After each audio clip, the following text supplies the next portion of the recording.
What's up, Trainiacs? Welcome to this week's Triathlon Newsday Tuesday, where in this week's edition of Tri Newsday, Nike comes out with some new shoes. We find out just how dominant the Nike Next Percent and 4% is, and history is made in South Africa.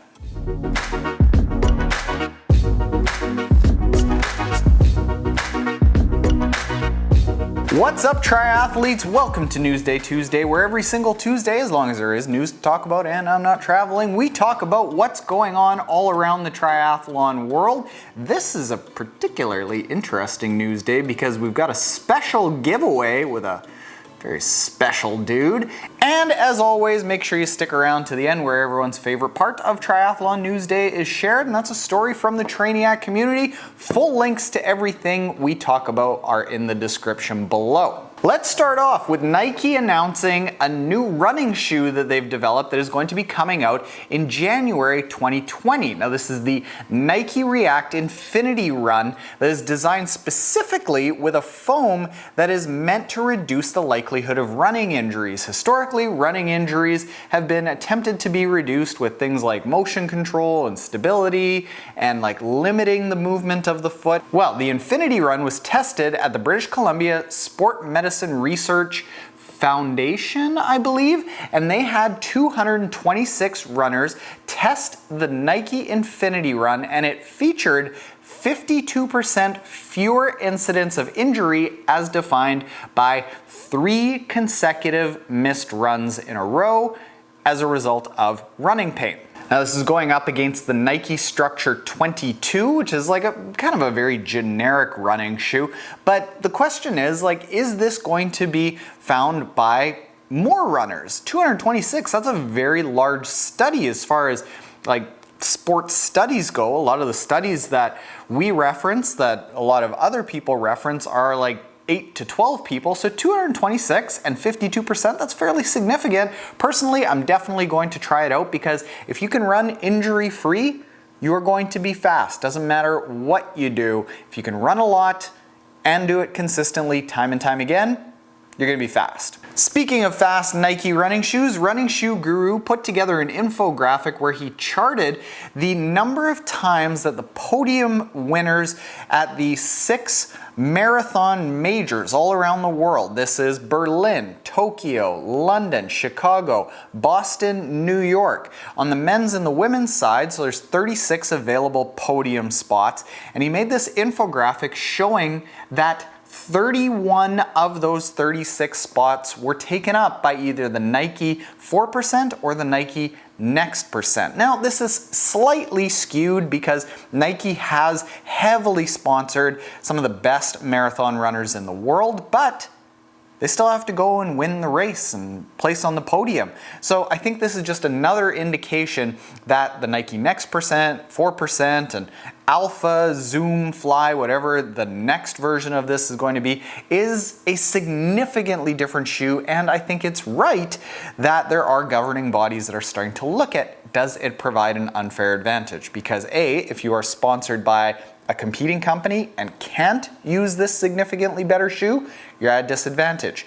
Or B, if you are a Nike sponsored athlete and you get an unlimited amount of these shoes that are at a very high price point, they're not as easily accessible, which is part of the rule requirements for a shoe.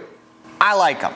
Next, Google purchased Fitbit over the last couple of weeks for a reported $2.1 billion. That is crazy money there, Google. And they probably just rattled it out of some couch cushions in a nap pod or something like that. Anyway, it's very clear that with Fitbit recently buying Pebble, Google recently buying Fossil, that there's a lot of consolidation in the wearable tech industry, and specifically in the wearable tech fitness industry. Now, what does this mean for us triathletes? Personally, I would probably say not a lot. If anything, it's probably going to improve Fitbit and Google's offerings because pairing the two, it kind of plugs some holes that both of them had. But in the case of triathletes, if you're looking for some of those things that Fitbit does, might as well just get a multi-sport watch and you get a lot of those features plus a lot more that help us triathletes out. Let's get into some of the results, and there were still a few, even though there were no pro races on the Ironman circuit.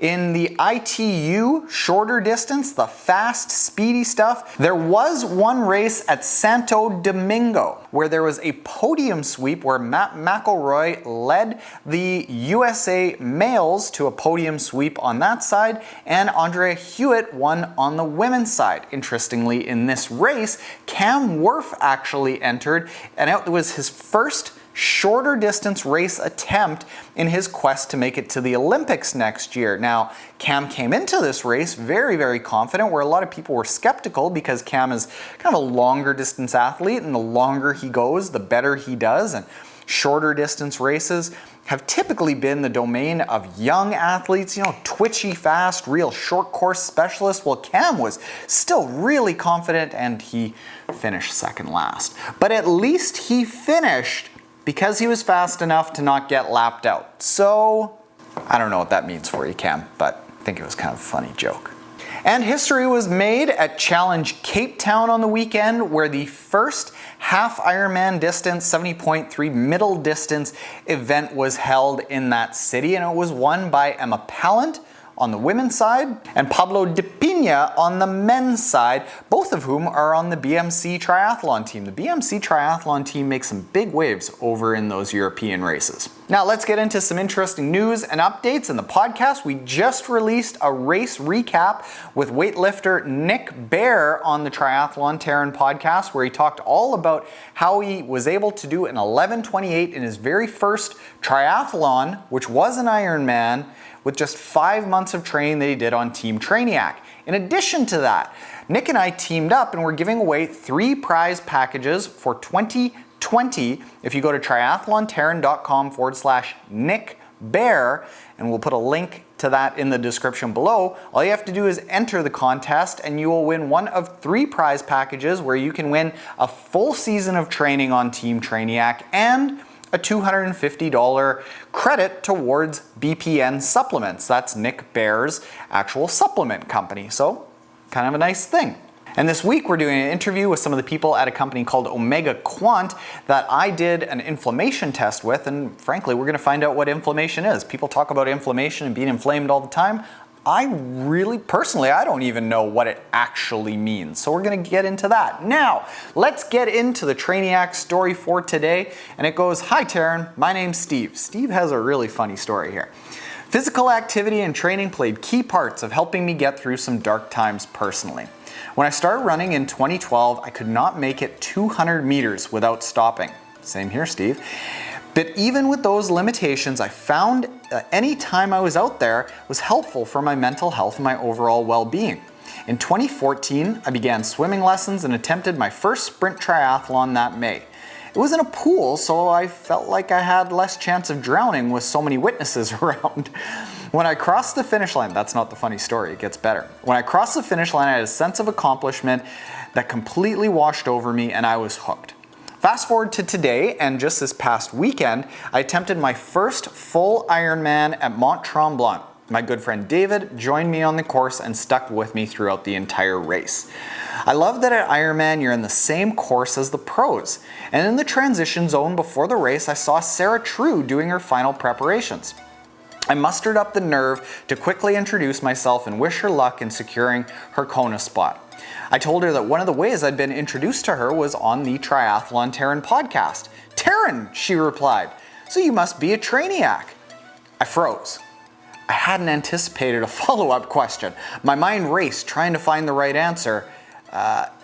Yes, was the answer I came out with. Perhaps just a split second before it became an awkward pause. I wished her all the best again and moved along. Then I walked past Cody Beals and Lionel Sanders doing their final preparations, and having learned from my brush with greatness just moments earlier, I walked by and headed out to the race course. The race was the hardest physical challenge I'd ever done. There were moments when I wanted to quit or felt that it would be impossible to finish before the cutoff. But I did finish, and Mike Riley called me across the finish line at 16 hours and 21 minutes with 40 minutes to spare. Finishing a full Ironman was a major personal accomplishment for me. I'll learn from it, and when I'm ready to do another, my wife made me promise that I won't do one until at least 2021. I'll apply all the lessons that I learned. I just want to thank you, Taren, for encouraging so many of us to pursue our triathlon goals. These goals really do tie into much bigger life issues than just finishing a race. Steve Outhouse from Ottawa. They really do. I love that triathlon helps make us better people in life, in general, in sports, in business, in our family, in health, everything. Congratulations to you, Steve. Funny story, Sarah True actually told me that she met you there. So you left an impression on her and she was really happy to have met you. Like, actually, she was excited. She sent me a text after that race and she's like, that was the coolest. So, cool, Steve. Thanks. Now, that's it for Triathlon News Day. Make sure you go to triathlontaren.com/Nick Bear, enter our giveaway, and maybe cash in on one of 3 prizes that total somewhere around, I want to say, $950 each. Later, Trainiacs.